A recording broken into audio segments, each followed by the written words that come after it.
Olá, caros alunos. Na aula anterior falamos um pouco da Revolução Inglesa, abordando aí todo o processo que culminou com esta revolução, que foi de muita importância no tempo ou na Idade Moderna e consequentemente importante para a Idade Contemporânea. Vimos aí como foi esse processo revolucionário inglês, as mudanças em que ocorreram na Inglaterra a partir do século XVI, XVII e 18, além de alguns fatores que contribuíram para o desenvolvimento da Revolução Industrial.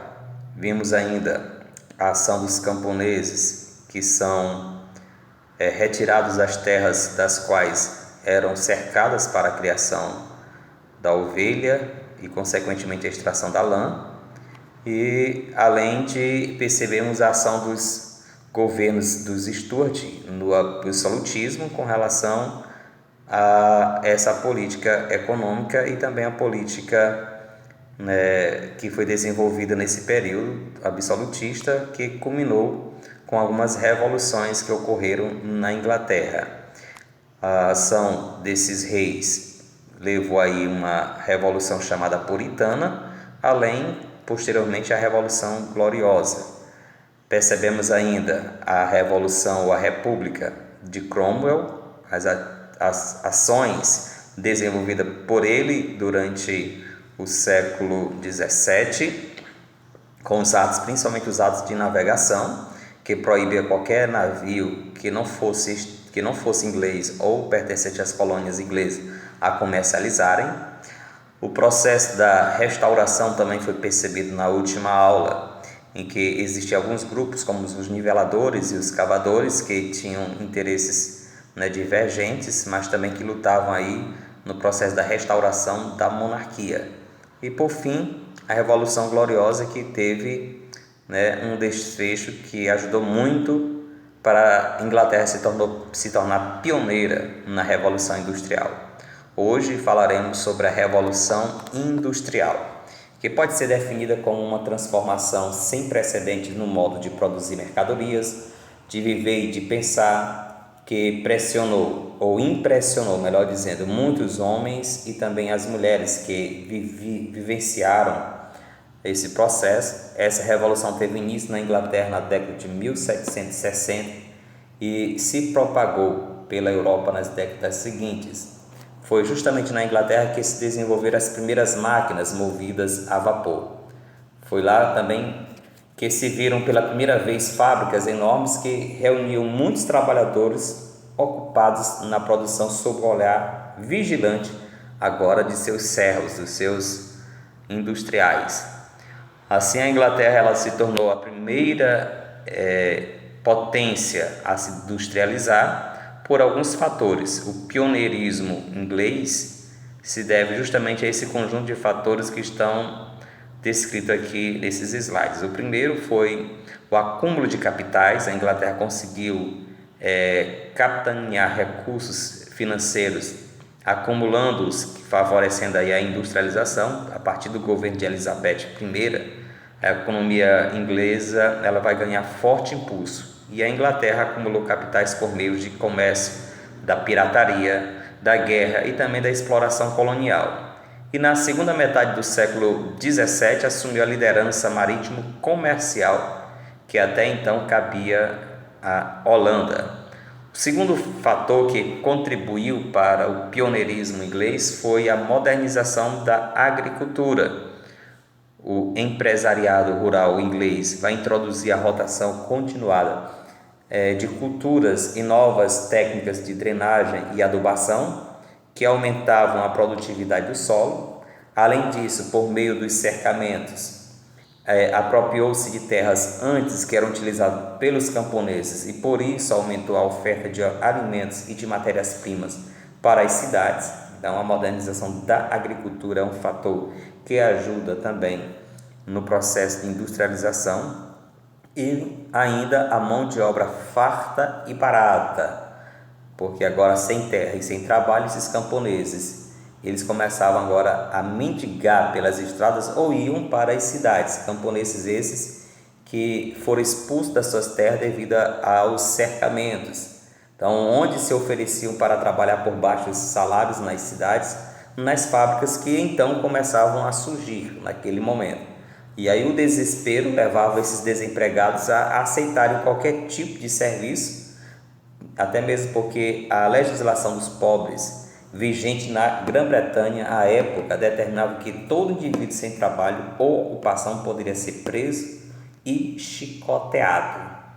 Então, se fosse caracterizado alguém como ocioso, um pobre que não tinha nenhum qualquer tipo de atividade, ele estava sujeito aí ao império da lei, seria aí preso ou chicoteado. Então, para fugir disso, e não tinha para onde ir, então restava agora trabalhar nas fábricas incipientes por baixos salários, aquilo que o patrão oferecia. Então, além desses três fatores, temos ainda o puritanismo. Não condenava o lucro e pregava uma vida voltada aí para o trabalho e também para a oração. O puritanismo não foi apenas importante para a Revolução Industrial, mas os pensamentos também dessa época protestantes, que puritanismo vem do protestantismo, ajudou no desenvolvimento do capitalismo, uma vez que o lucro que até então a Igreja Católica condenava, no caso a usura, já não era mais um critério para cessear o desenvolvimento dos capitalistas. Então o puritanismo também ajudou nesse processo de uma maneira muito forte, trabalhando no caso aí a mentalidade. A Revolução Gloriosa, como já falei no vídeo anterior e no início desse aqui, que vai dar estabilidade política e favoreceu aí o desenvolvimento do capitalismo na Inglaterra. A monarquia parlamentar inglesa tomou várias medidas favoráveis ao crescimento das manufaturas, das empresas rurais e da indústria naval, estimulando agora os negócios da burguesia. As máquinas industriais, elas vão estar justamente fazendo parte do sistema fabril na Inglaterra, quando a industrialização inglesa ela começou pela indústria de tecidos de algodão, e a crescente procura mundial por esses tecidos e o baixo preço da matéria-prima usado na sua confecção estimularam aí a invenção de máquinas de fiar e de tecer em um curto espaço de tempo. Por volta aí de 1760, foi disseminado o uso da lançadeira volante inventada por John Kay. Essa máquina ela vai permitir tecer peças largas com menos trabalhadores, consequentemente vai aumentando o lucro daqueles que a pertenciam.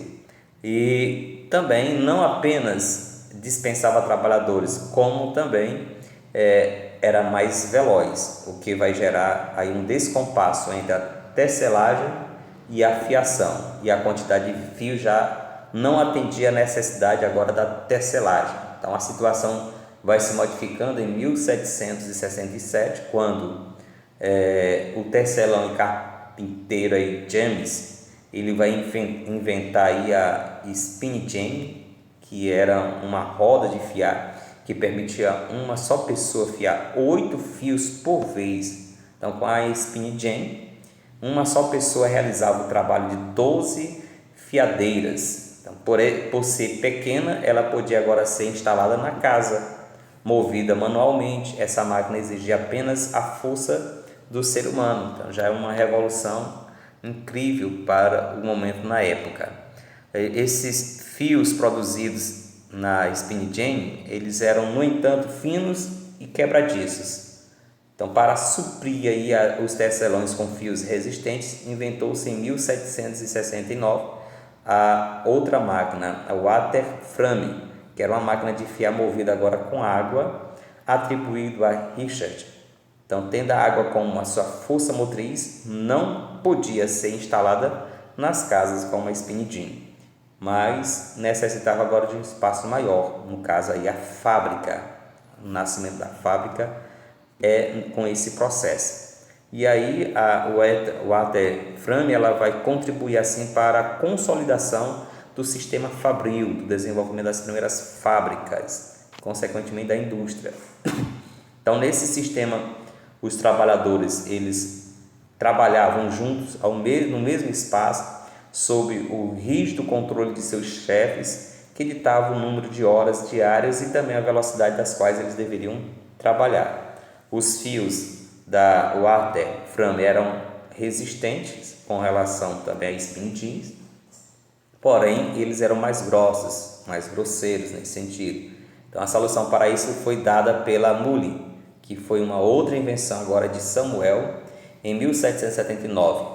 Essa máquina ela era híbrida com combinação das duas anteriores, ou seja, produzia fios finos e resistentes, com os quais se podiam fabricar tecidos de uma leveza, que superava a dos importados aí da Índia. Então a maior produtora de tecidos do Oriente agora encontrou uma concorrente na Europa, no caso aí na Inglaterra. Então com a Mully, a fiação tornou-se efetivamente uma atividade predominantemente industrial. Agora, se o problema antes era a carência, agora passa a ser o excesso de fios.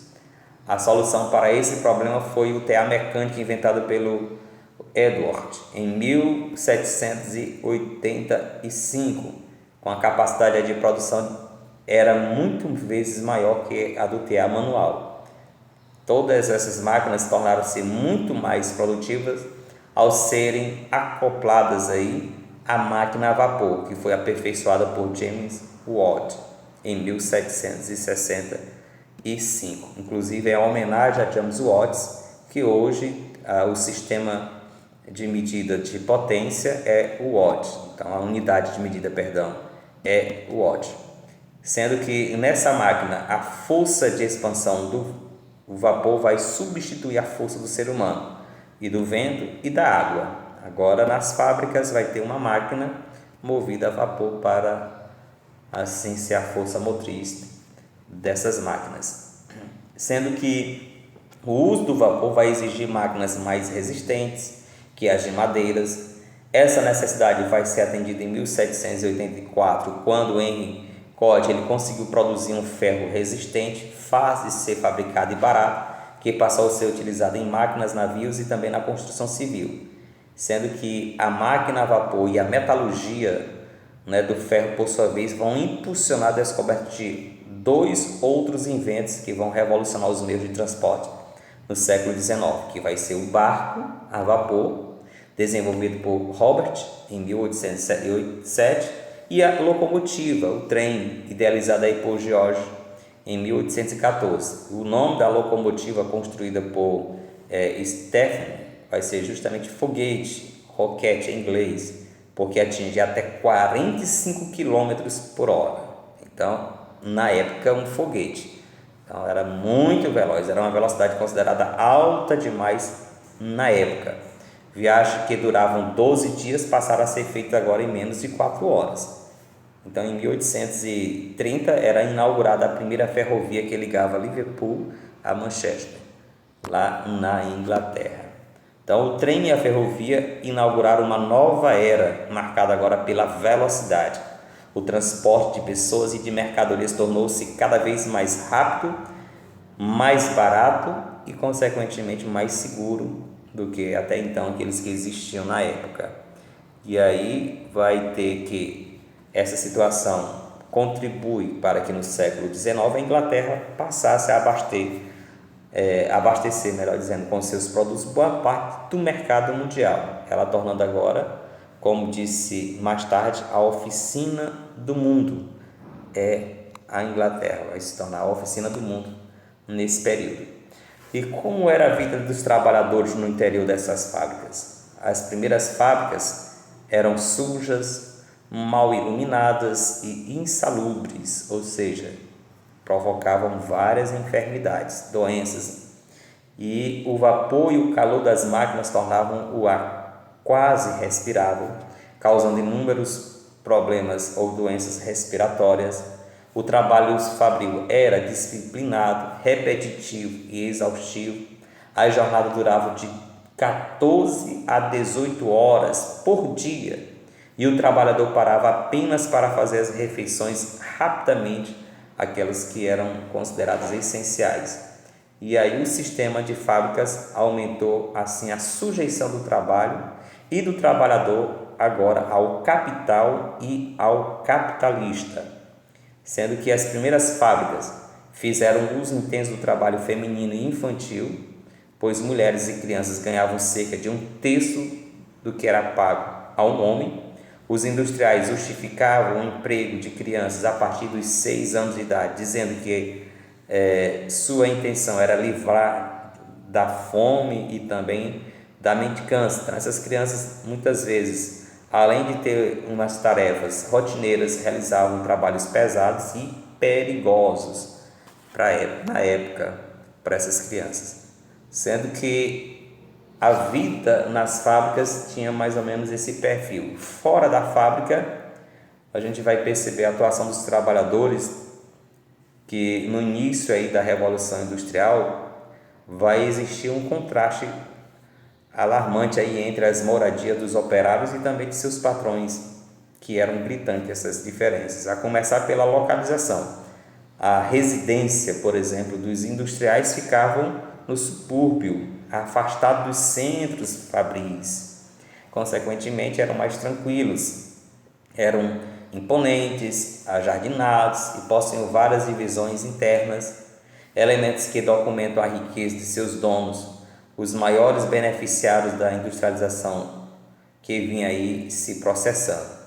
E já os operários moravam próximo das fábricas, no centro, onde as principais vítimas da poluição eram esses próprios trabalhadores. As famílias dos operários, geralmente numerosas, amontoavam-se em cortiços, com 1 ou 2 cômodos que eram usados para tudo: dormir, cozinhar, lavar roupas, se alimentar, brincar. As famílias geralmente se dividiam entre si um banheiro e uma única torneira, localizado no corredor que dava acesso à rua.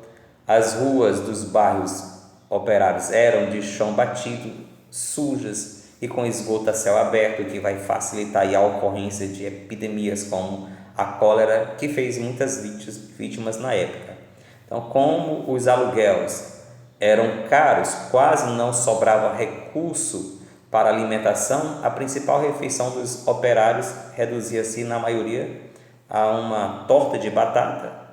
Nos bares, serviam como ponto de encontro para diversões, debates políticos entre os operários, e eles conversavam sobre o seu dia a dia, distraíam-se com jogos e também discutiam assuntos de interesses coletivos, como, por exemplo, as condições de trabalho no interior das fábricas. E isso vai levar esses trabalhadores a fomentar na sua mentalidade um sentimento contrário agora ao do industrial, levando-os a reivindicar, a lutar, até mesmo provocar greves contra os industriais, criando aí a partir daí os sindicatos, sendo que os trabalhadores vão reagir às suas condições de vida e de trabalho de diversas formas, e uma das principais reações dos operários ingleses foi sabotar e destruir máquinas consideradas responsáveis por tirar deles o emprego.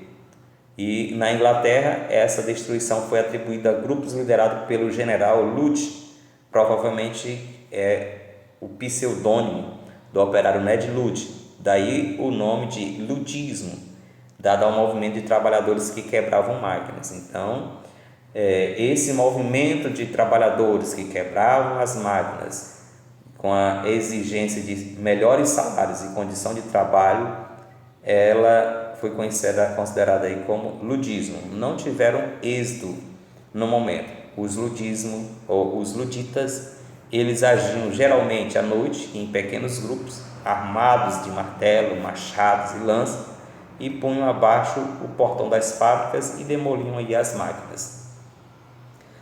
Esse movimento teve início em 1811 na cidade inglesa e também se espalhou rapidamente pelas regiões vizinhas. A repressão aos ludistas foi dura e em 1812 o parlamento aprovou a pena de morte para quem destruíssem máquinas, e no ano seguinte o governo inglês condenou à forca o também líder George Milor.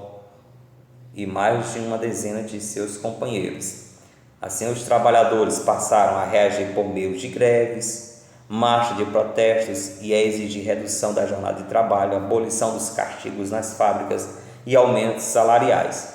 A polícia reprimia essas manifestações operárias com violência, prendendo e executando seus líderes na maioria das vezes. E o parlamento, por sua vez, vai aprovar leis que proibiam a greve, as associações operárias e as marchas de protesto. Em 1819, na cidade inglesa de Manchester, uma manifestação de protesto com cerca de 80 mil trabalhadores terminou em tragédia, onde 11 deles foram mortos. O episódio ficou conhecido aí como o massacre de Peterloo.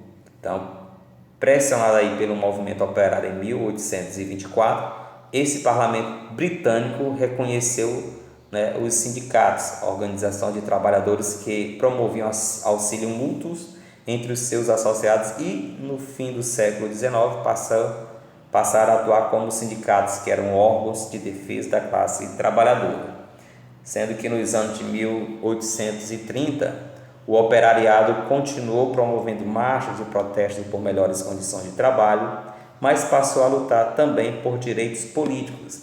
E em 1838, os trabalhadores entregaram ao parlamento a Carta do Povo, que era um manifesto com mais de 1 milhão de assinaturas, no qual exigiam um voto secreto e extensivo a todos os homens. Segundo, a abolição do voto censitário para o parlamento, do qual até então só podiam fazer parte os ricos. Pagamento de salários aos deputados para que os trabalhadores também pudessem se candidatar. Então, essas eram as exigências da Carta do Povo.